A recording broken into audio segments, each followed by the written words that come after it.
78, take one, sound 62.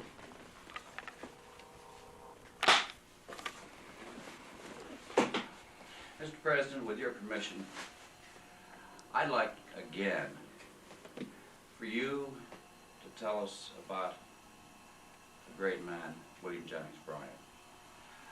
And if you would, sir, before you start, and each time, each time as far as it's comfortable for you to mention his name, but especially at the start, but almost as if you were telling a young student who had never heard of William Jennings Bryan the kind of man he was, what his greatness was, the kind of speeches he made, what his voice sounded like, about your hearing him talk in Chautauqua, about your hearing him make the speech in Kansas City when you were a page boy, and so on. What I'm suggesting, sir, if you will, is to just take off and talk about William Jennings Bryan and mention his name in the beginning and enlighten this student. Well, William Jennings Bryan was one of the great men of the period. William Jennings Bryan was one of those who kept the people informed on what was going on and who was always in line for the welfare of the people. Now, I heard him one time in Kansas City by accident at a noonday meeting.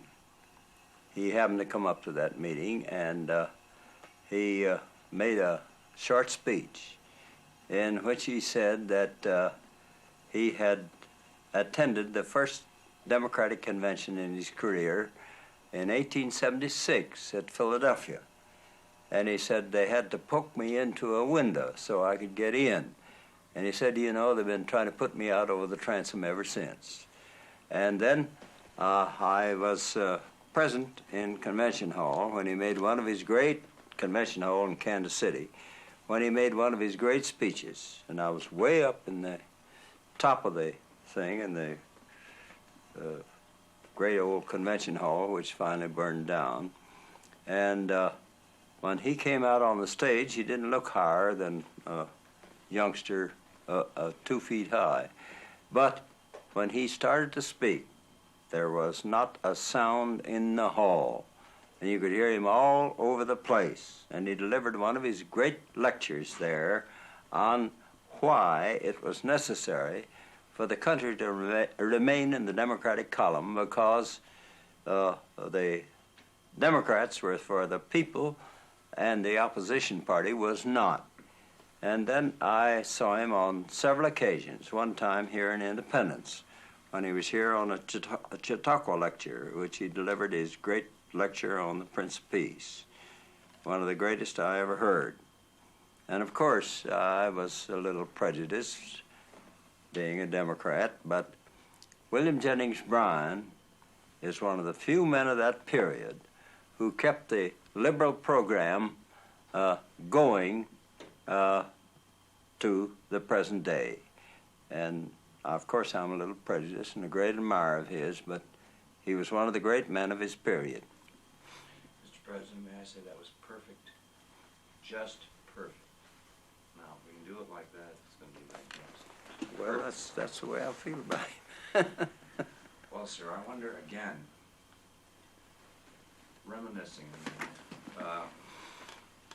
looking back on your years in politics and your years of listening to politicians make speeches, who were some of the other great speech makers that you have heard, great campaigners that you have heard? Well, I heard a great many of the so-called great campaigners, but I never heard one equal to William Jennings Bryan, for the simple reason that the fire was not in them for what they were supposed to stand for. We had one time a convention in which a gentleman from Wall Street was nominated for president, and he was a wonderful and fine-looking man with striped pants and the vest and the long-tailed coat that goes with it. But he made no hit whatever. And in 1908, he was hopelessly defeated for President of the United States on that account. What was that gentleman's name, sir? Let's not name it. Let's not name it. He still has relatives alive. That's fine. That's what I hoped you'd say. Mr. President, a few minutes ago, you told us about the first political speech you ever heard.